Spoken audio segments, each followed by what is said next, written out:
Alright, welcome back sa isang bagong edisyon ng The Parokiano Show. Welcome sa episode 27. At nga pala ang inyong host, wala iba kundi si Lem. At kasama ko pa din ang aking ever reliable na wingman. Walang iba kundi ang matikas, ang matigas at ang gilagilalas na si Chris. Chris Bermejo. Chris, kumusta? Yon, goods ba tayo mga parokya? So, ayun, kumustahan? Okay naman. Yung last episode dati, medyo nahuli ng dating. Daming ganaps eh. Oo nga, yun yung recording na nagre-record na kami. Syempre, salamat kay Patrick sa sa pagsama. Salamat, at nakita natin yung capacity. Nakita natin yung capacity ni Patrick mag-conduct ng interview. Parang ANC, CNN ng ang atake niya. Parang news and current affairs ang naalala ko yung HR namin eh. Tsaka siya, yung guest natin, syempre si Sir Aljon Polyglot. Salamat. Alam kong malayo na narating at naging tulay din ng parokyanos na para tayong sumabit sa kanya. Pero at least, we are able to, we were able to maka-interview ng YouTube star. Tapos kaya magsalita ng iba-ibang languages. 9 different languages. So hindi na natin ginawa yung pinasample kasi syempre yan ba. Malay mo next time. Pero ako kasi talaga na starstruck talaga ako noon eh. Kasi pinapanood ko lang siya sa FB tapos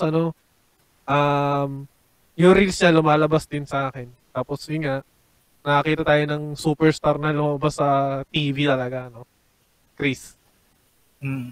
Tsaka yung kahit gano'n na yung level niya, di ba? YouTuber, sikat, tapos parang pangkaraniwan din tulad din natin, may mga hilig, may mga hilig, gusto, tapos kung ano may mga pinagkakaabalahan. Tsaka may mga nakita rin kaming similarities, kaya medyo natuwa ako nung episode. Previous episode na yun eh. Pares pa kayo Pulsay kayo parehas Oo nga eh. Alam mo, Chris, dun lang pumalya si Yahugel. Ang daming research ni Yahugel na debunk ni na sabi, di ba nabanggit ng researcher natin na during na nag-aaral siya, tapos kinorek niya. Hindi, nag-aaral pa rin naman ako. ang daming palpak ni Yahugel, kainis. Baka na error 404. Ngayon, sa episode na to, may mga kasama ulit tayo at nagbabalik. Ang isa sa mga guests during the Parokianos Wrestling Entertainment at Buhay Anime. Kasi isang buhay na anime din kasama natin. Tsaka yung mga episodes na kasama siya, yun yung maraming engagement at maraming views sa atin. So, Chris, sino bang mga kasama natin? Ayun, di na natin patatagalin to pakilala na natin. Siya lang naman yung all-time Parokianos leading scorer. Oo. Kaya niyang lumaro sa kahit anong posisyon eh. Wala tayong problema sa kanya. Bakit? Siya mukhang siya may problema sa atin nahatak natin bigla kap eh. Okay. Eto na. Si Boss RJ Tolentino. Woo! Yo. Uy, dami tao. Nice to be back. Ayan, RJ, kumusta? Kumusta? Nagbago ba ang buhay mo simula ng nakasama ka sa amin ng 2 episode? Oh, medyo natuwa rin ako dahil bilang introvert person, marami kang nasasabi dito tsaka parang lumalaganap din yung engagement dahil sa marami din nakikinig sa Parokyano shows. Uy, introvert? So, ang official na po, ang The Parokyano Show na show ng mga introvert.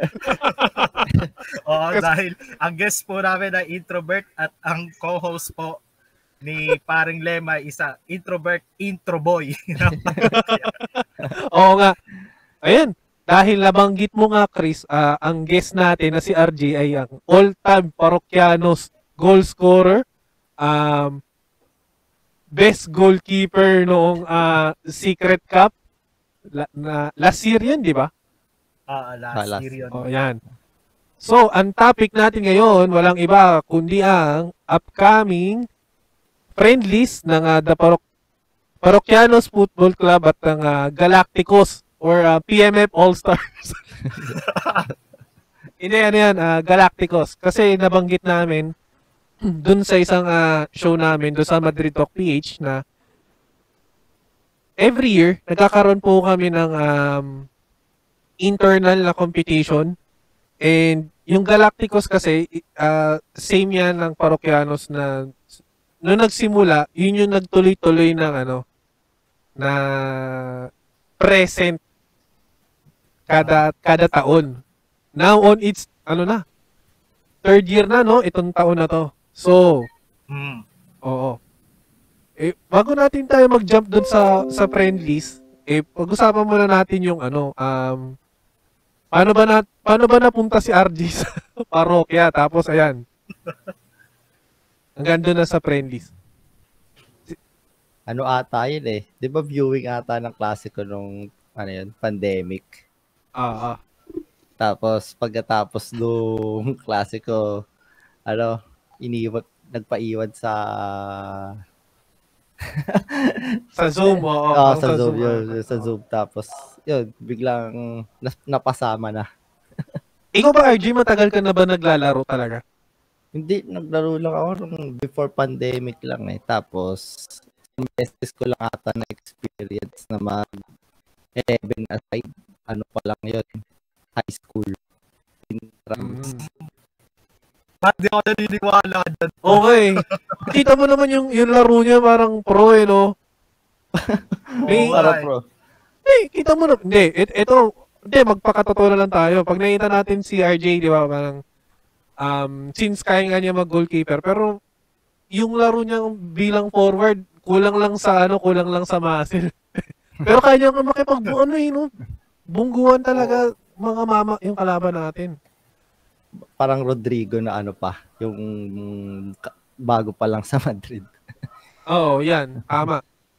O, Chris, ikaw. Trabaho. Ayun di ka ako naniniwala. Pero doon nga, balik tayo doon sa Para ba yung di ko na maalala yun eh. Yung ganap natin doon sa viewing na El Clasico, nagpaiwan tayo. Paano ka na-hook doon? Bakit nanatili kang kasama namin? Kasi konti lang Parokyanos doon eh. 6 lang ata. 6 lang kami. 4, ganyan. Nag-umpisa na sa 4. Tapos lumalaki na yung parokya eventually. Ngayon, ilan na tayo? 13 na tayo. So, football team na talaga. Oo nga. Di ko lang sure. Kasi bilang, di ba, sumali lang ako sa Peña as a, supporter lang ng Real Madrid. Tas, syempre wala akong kakilala. Tapos biglang one moment, in-invite ako na sama ka sa grupo namin. Sabi ko, sige, G lang. Pakituro po yung ito. Nag-start kasi Copa Madraso April nung 2022. Tapos ayun, alam ko na pitch lang natin, Chris, na magkakaroon ng tournament at kulang kasi. Tapos since lang tayo nun, 7 o 6 nga lang kasi wala pa. Although si Chriselle, na kapatid ni Chris, is Hindi pa official na member nun. At Barca pa ba siya nun? Barca fan pa siya nun. Barco. Kasi yun nayaya lang ni Chris and ano talaga, technically, 5 lang kami. So, kailangan talaga namin ng player nun. Kasi yun, nadagdag si RJ. At out of 4 teams, yung Tomahawks eventual champions. First champions. Tapos yung kay Allen na Galacticos talaga. Tapos yung kay Lawrence na Vini Vidi Vici. Oo. Tapos ito kay Parokyanos. Na may lucky charm.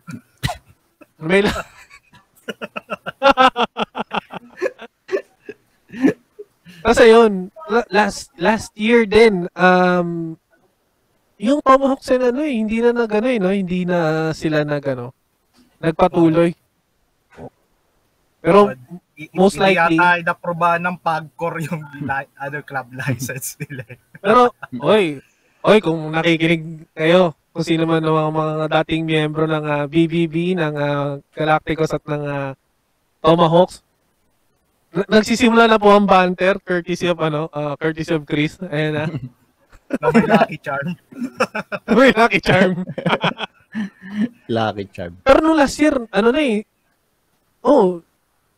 yung Galacticos more on representative ng represented na siya ng Peña board eh. Peña board. Oo. Tapos ayun na, yung Parokyanos na retain, tapos may mga dumagdag na 2 team. At na malalakas din. Totoo naman. Kasi kami sa Parokyanos is hindi naman talaga karamihan hindi naman talaga naglalaro. More on laro-laro lang. Laro-laro lang talaga. Hobbies. Ganun. Ang nangyari napalaban sa talagang mga naglalaro. So 2 years na po kami. 2 years na po kaming nasa 4th place. And we're aiming for our version of treble. Treble na on our third. Hindi. Sa December merong Copa Madraso. Pero ito nga, since Galacticos is one of the oldest din from the inaugural Copa Madraso, kasama ng Parokyas, magkakaroon po ng friendlies na mangyayari sa Sabado. So, bago tayo pumunta dyan, discuss muna natin, Chris, yung mga naging competitions after nung Copa Madraso. Kasi nakitaan ng potential na lahat ng members ng Peña naglalaro din. So, ano na yung mga naging tournaments after nung Copa? Kung natatandaan mo, Chris. O kasi ko mas active eh. Pinamaraming Copa apps. Season 1 ba? Or itong Ano yung after nung Copa 1? Copa 1. Syempre, nandyan na yung Invicta Cup. Tapos, Club Supporters League. Yung lagi. Yung napag-usapan din natin from the previous episode kasama si Senyor Rafa. Yun. Tapos, Invicta Cup, CSL, ano pa ba? Yun, yung Secret FC Novice Cup kung saan best goalkeeper lang naman ang ating guest. Tapos, ano pa ba? Friendlies na yung karamihan eh. Diba? Na labas dun sa CSL. Tama. Tsaka paano ba natin nasabi na si RJ ang top leading goal scorer ng Parokyanos, Chris? Ayan. Ganito ang kwento. Joke lang. Kasi nung season 1 pa lang kasi ng Copa Madraso, siya na naman din yung nakakabutas ng net or goal doon sa aming koponan. So, naging eventually tuloy-tuloy from friendlies, CSL. Tapos CSL, naka-goal pa siya nung sa Juventus. Juve. Sa Juve. Tapos, ito yung recent na kapag yung official match siguro ng Parokyanos yung pinag-uusapan. Yung last, Copa Madraso, i-flex na natin, syempre. Banner na to eh. Yung team lang po namin yung nakatalo dun sa eventual champion. Tama. Yung goal pong yun ay galing kay Boss RJ. Oo. Nag-concede man kami ng 4 nung first. Kasi ang ano nun, di ba, twice magmi-meet kasi hinati tayo per group nun eh. Yun yung format last year. Yung first match namin, medyo di maganda yung nangyari sa amin nun eh. Tinambakan lang naman kami ng 4-0. 4-0 lang naman. 4-0? Okay 4-0 lang. lang. 4-0. Hindi, ano naman eh, tanggap naman yun kasi hindi tayo naglalaro lahat halos, di ba? Oo. Tapos yung kalaban, then mga player talaga. Yung nakalaban natin, yun nga, eventual champion yun. Tsaka sila talaga yung one of the team na pwedeng manalo ng Copa eh. Yun pa lang sa lineup pa lang eh, di ba? Ang lakas na nun, tsaka lahat naglalaro. Fit pa. And second meeting namin, second match namin, yun, yung pinakamasayang pangyayari sa buhay ng bawat parokyanos na Panalo tayo nun, di ba? Panalo. 1-0. 1-0. O, di ba? Kaya nating i-withstand yung yung laro, di ba? Nanalo din yung parokya. Oo. Nanalo ng isa. Tapos syempre tamang bragging rights natin tayo yung kaisa-isang tumalo doon sa naging champion. Tsaka nag-concede tayo 4 lang na goal eh. Okay. Nag-umpisa na po si Chris. Ayun na lumalabas sa kanya second form. Kumbaga si Sasuke, ito na may cursil na eh. Ayun eh. Hindi. Based lang naman po yun sa totoong pangyayari. Oo. Based on true events. Ayun, si RJ. After nung, yun nga, bilang top scorer, anong pakiramdam mo? Parang, syempre, may rin yan, may delight yan sa sarili mo. And at the same time, kailangan, para masustain mo yung ganong form, kailangan naglalaro ka rin talaga ng, siguro pag may free time ka, ganyan. Yun lang. After ata nung Copa 2, ilang beses na lang, 2 na lang ata yung nalaro ko. Busy ka na rin no? Oo. Yung Rebels na friendly, tsaka yung yung Spanish, yung sa Bridgetown. Sa Bridgetown. Ayaw nga pala, di ko nabanggit yun, di pala friendlies yun. Tournament pala yun, nagmukhang friendlies. Tournament siya kasi although nandun na rin si Councilor Vito Soto, di ba? Kasama yun eh. Nakalaro din. Shoutout po kay Consi. Shoutout po, Consi. Shoutout. Kasi yun na. Ikaw, RJ, since ito, pag-uusapan natin yung friendly sa Galacticos. By the way, yung Galacticos, hindi pa sila Tatanong muna ako kay Boss RJ. Sige. Muna ako. Sige. Boss RJ, after nung nakascore ka ng winning goal against doon sa eventual champion last Copa 2. Ano premyo sa'yo ni mo commander mo? Loves and prayer. Yun. Yan. Inggit. Ayoko na. Huwag nyo na itanong yun sa akin. Alam mo, Chris, ikaw kasi yung gumagawa ng damage sa sarili mo. Iwasan mo rin kasi yan. Self-harm yan eh. Hindi, syempre, para din ng mga kaparokya, kung yung... Ayun. Nagpapamotivate sa isang top goal scorer. Oo nga. Eto, since pag-usapan natin yung upcoming na friendlies ng parokyanos at ng Galacticos. Alam ko medyo may internal pa na pwedeng pag-usapan kasi from 8 players, by the way, si Lawrence ang captain ng Galacticos. At since una na pag-usapan is 8 players kada team, ang paggaganapan ng venue is sa Studio 300, which iba yung rate ng weekend kasi weekend mangyayari to.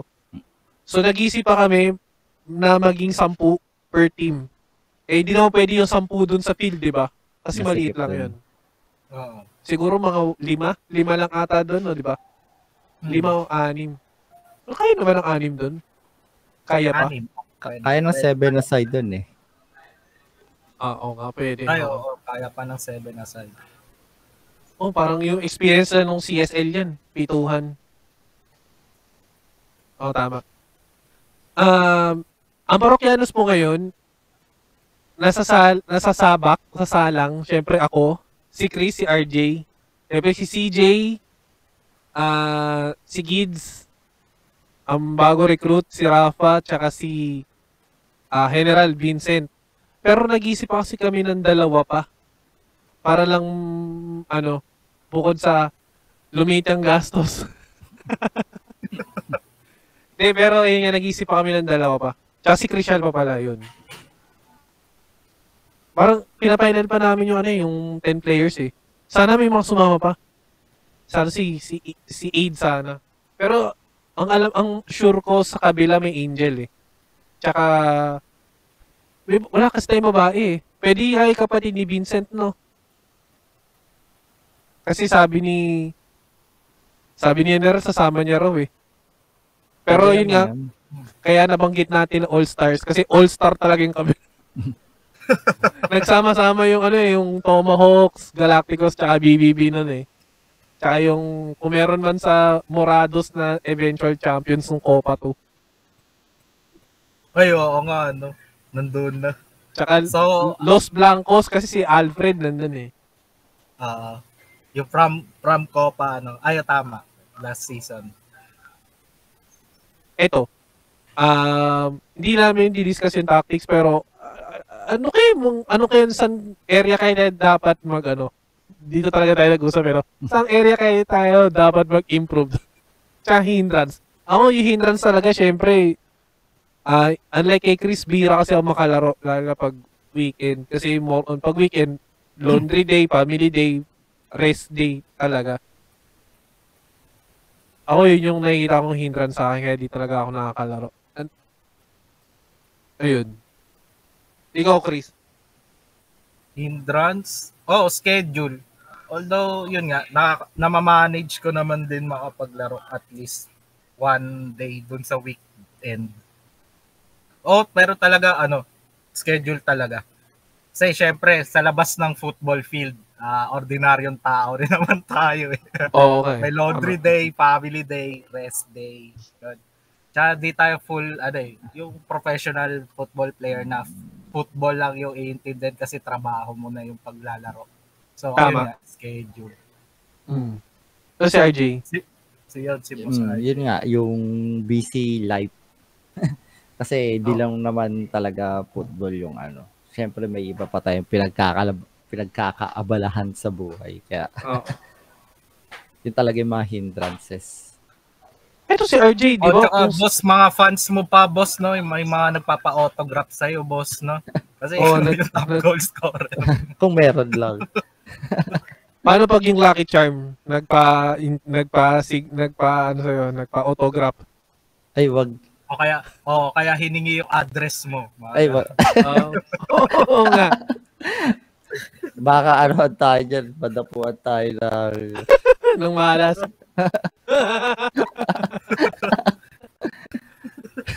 ang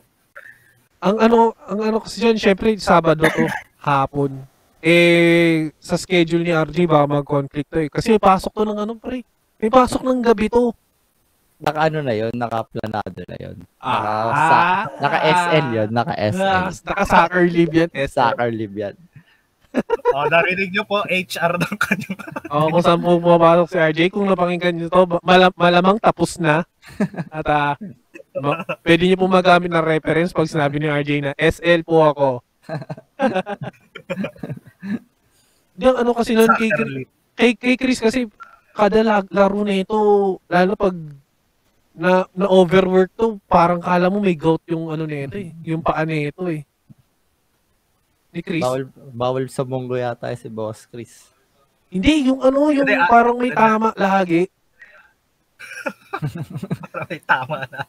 Babata kasi kahit laro-laro lang. So, umi-sliding tackle. Kasi gusto na natin din gawin sa sa mismong Copa. Feeling ko ito kay Chris, ang pinaka nakapagod na pagod to yung sa Moonwalk Rebels na friendlies nun eh. Doon ko na nakitang hingal na hingal to eh. Hingal na hingal sa sidelines. Hindi rin ha. Kasi ang laki ng field dun eh. Hindi ako naglaro doon, Kap. Kasama mo ako doon.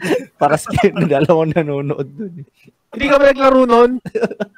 Oo, Kap. Ang alam mo, ako lang yung coach nun ah. Nakachinelas yun eh. Alakat siya ako. Hayop. Mali na naman ako ng nabanggit. Hindi. Si Christian yun. Kasi Si Christian. Oo, Christian. Nakailang lahat yata ng laro nandun, naka-outfield siya. Pinipilit na lang siya ng kapitan na. Tumatrabela pa na pasa eh. Lupit eh. Hindi, ang ano ko lang talaga nun, ako syempre may pangarap pa rin naman ako sa parokya na kahit man lang mag third place, wag lang mag fourth place kasi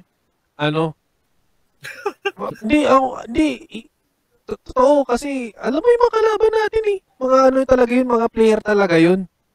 So, kapag ikaw, kahit nga yung fourth place, parang okay sa akin eh. Kasi, kung ang level naman ng kalaban mo ay yung mga talaga, naglalaro at katulad yan, as a unit, kasi bilang team, natalo mo sila or nakagol ka sa kanila, parang, ka na rin, delighted ka na rin na kahit ano mangyari yung result, lalo na sa atin, ang habol naman natin is yung fun. Parang hindi ko, sa akin, hindi kailangan yung, nung nakuha nga lang ni RJ yung Mahu na 6 battles ng beer, tontuwa na ako. Diba? Doon pa lang, sayang-saya na tayo eh. Celebrate natin. Yun yung trophy natin. Parang, anungkot pa nga nung makananalo tayo, saya eh. Na-flex pa natin yung kit natin. Masaya na ako dun. Pero ito kasi playlist to, although walang tournament to, pero may pride na dito eh. Kasi, alam mo yun, mind games. Sinasabihan tayo na malakas na, pero iba pa rin yung dikta sa pitch eh. Malakas na Malakas mangantsaw. Ito, since 1 week na lang siya from before, ito pag nirecord to, usually lalabas naman to na before pa din, kasi about Thursday to lumabas. Pero, kayo, anong nyo, pahapya na lang, since marinig man nila to, paano yung magiging preparation nyo ng practice nyo? Si Boss RJ muna, siguro. Sa akin, preparation ko muna, cardio muna. Yung pagkatapos ko maka-goal nung Copa, parang mamamatay na ako dun eh. Nawala na ako ng hangin bigla.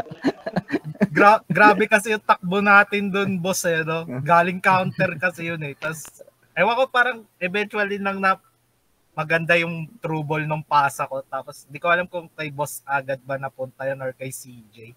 Basta galing counter attack yun eh. Kaya tapos may Ronald, kung mapahinggan mo to, nakakamiss yung mga pasa mo rin. Kakaiba ka rin maglaro eh.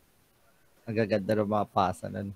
Kaya kung fully fit, hindi fully fit, kung available yung magkapatid na De Leon, tapos wala na, puno na yung 10 slots, Oo.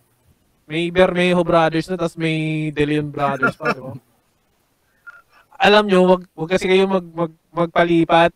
Ito si Chris, parang may gustong patunayan sa kapatid eh. Nililipat sa kabila eh. Di kasi tayo third place last season eh. Galing sa pasa niya yun kay Boss Alfred ba yata nakagol doon. 1-0 lang yun eh. Mas mukha pa tayong final eh. Di ba? The joke. Oo. Oo ka. Hindi, oo na yun. Ito kay Chris, yung preparation mo. Preparation. Siguro cardio din. Kasi isang linggo na naman hintay natin. Tapos isang linggo rin ako nakatenga dyan sa opisina. Siguro pag may mga 2 weeks ka 2 weeks kang wala sa opisina. Puro ka trabaho tsaka puro ka seminar sa labas. Pero ngayon nga din. Pag tenga talaga yung as in maghapon nakaupo. Kaya kapag may mga time siguro tamang tayo, takbo. Kahit yung magpapa-release or receive or release ako ng dokumento sa records namin, itakbo ko na lang siguro lahat para ako. Tapos yung mga yung hagdan, Siguro ganun muna. Para makonting tad-tad siguro. Tama, oo. Mabatak man lang. Si Mm. Delix din kapag ang tagal mong ano yung parang nakapahinga lang yung katawan mo. Bibiglain mo yung sarili mo sa match day. Oo. Yari. Yari nga, lagnat ka kinabukasan nun, Lunes pa naman. Ay, linggo pala, di ba? Linggo pa. Oo. O, tsaka may special day yung kinabukasan kaya dapat manalo tayo. Ano ba yun? 20. Ano mo meron sa 20? October 20. Alam mo yun, Kap, recording day. Hindi, Recording day. next week pa nag-record tayo, may kita mo, sakit, ang sasama ng natin, katawan natin. Matik yan, expect mo na yung makakabungguan, ganyan. Tested to the limit ba? Ganyan, sa Sabado. Pero dapat di talaga ako panghinaan ng loob nun, Kap, next week. Kasi after ng friendly natin, yung next natin, yung recording sked natin sa Sunday. Mahalaga sa akin yun. Alam ko na. Mahalaga sa akin yun eh. Yung recording. Yun, actually mga kaparokya, hindi yung friendly yung nilulook forward ko eh. The day after the friendly pala. Oo. Tama. Ayun. Ikaw, Chris, baka may follow-up question ka pa kay RJ. Kasi all goods na ako. Eh, ano lang naman, Dick, kasi yung preparation na naman din yun. Hindi, a night before ng friendly natin, boss, anong preparation mo doon? May pasok pa siya nun. May pasok pa ako. Okay. Wala, sa trabaho ako, tas tulog lang. Tulog lang, diretso, no? Tapos pagising, larga na, no? Kaya, yun, partida po yun sa mga katapat namin team. Medyo, ako Biyernes no, maglalaba pa ako. Kaya, maglalaba ako ng, yun na yung training ko, laba. Tsak. kapag nagsampay ka ng damit mo, lagyan mo na lang ng cones, tapos mag-X ka doon. Hindi, gagawin ko din yan yung mo, kasi opisina rin naman ako. Kapag may mga pupuntahan na mga DB division, yan na lang, lakad na lang. Tas hagdan. Hagdan kapag wag na mag-elevator. Cardio. Yun lang naman din yung sa akin nun eh. Hindi sa down kaya pero nag-go lang kami kapag nasa sub-otak.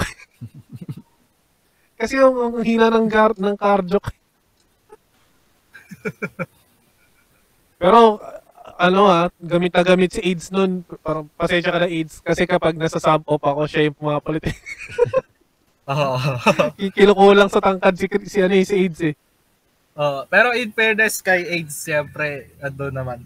Medyo, ayun, matatag din naman yung depensa. Pero yun nga yung natin doon. Di na natin ikakaila na niyayari tayo doon sa mga aerial balls nila. Lalo na yung nakalaban natin yung team ng kapatid ko. Tataas na mapasa nila doon. Yung kapatid ko na lang yung medyo dahil hindi naman din katangkaran yung kapatid ko pero niyayari naman tayo sa lapag. Mm-hmm. Sila Nick wala pang team. Nick, kung naririnig mo to, sumama ka na sa amin. Hindi masisira ang buhay mo sa amin. Para lang sa friendlies na yan. Si CJ naman Hindi. Ayun lang. Ako kasi sinabi ko rin naman kay Lore na na for fun naman din yung habol namin. Not to be very competitive pero siguro hinahanda na lang din ni Lawrence kasi siya rin naman yung kapitan kapag na PMF na yung tournament. Hinahanda na lang din siguro yung may friendlies na November alam ko. Tapos may Copa Madraso 3 ng December. Ay, may tas, pala. Bago pa may tournament na pala. Tournament. Yun nga. May yun nga yan. pa. Oo. Yun no.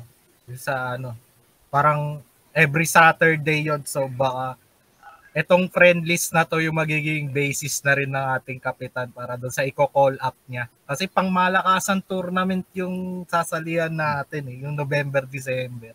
Another up for Chris. Kaya siguro tinapat na rin yung Parokiano sa All-Star All-Stars kaya Para lang Oo. matest din yung ano.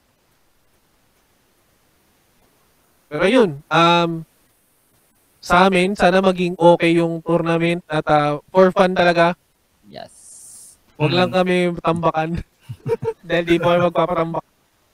Feeling ko naman kung 10 yan, more on ano lang yan, 10 minutes na ano, or 15 minutes na tiglilima sa field. Mm. Feeling ko. Tsaka ano, Yun naman siguro yung goal ng friendly natin dito mga par. Yung camaraderie tsaka fun. Tapos yun na siguro yung sa tamang yung magiging reference ng ating kapitan pag balasa niya doon sa mga upcoming, yung mga more competitive tournaments din siguro. Tsaka ito yung yung tawag dito. Nakalimutan ko na.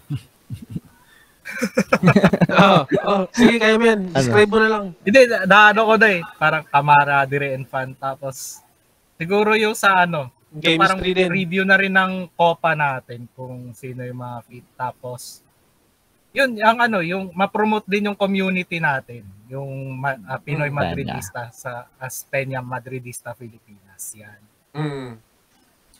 So, I guess, doon na nagtatapos yung episode 27 namin. Actually, si RJ Guinness namin, pero more on special episode siya para sa amin kasi represented namin yung Parokyanos. Ikaw RJ, baka may gusto kong sabihin. Baka kayo magpaalam. Galingan natin, boys. Kaya natin yan. Yan! Yan. Tama. Ikaw, Chris. Ayun. Galing. Di ba sabi galingan? So, yun lang, stay, competitive and syempre, Have fun. friendly. Kaya friendly to eh. Friendly competitive but friendly. So, ayun, iwas injury na rin. Safety first din siguro. Taya ka muna kay kay Mr. Valdez. Hindi, yung friendlies po, organized din naman siya. May bus-bus din naman ng Peña mismo. Pero usually may mga sasama din naman na kahit hindi maglalaro, manonood lang din. 4 p.m. to 6 p.m. sa Studio 300 sa Chino Roses, Makati. Lalo na kung hindi ka Peña member, pwede ka naman sumama. Usually, yun yung ginagawa namin sa Peña, more on engagement. At hindi lang kami viewing parties, may ibang activities din. At isa doon sa mga activities na to, yung Copa Madraso, tsaka yung friendlies with another clubs sa mga supporters clubs din. Yung Arsenal, ganyan, Juve, Chelsea, Liverpool. Ayun. Tapos yun, may mga practice with the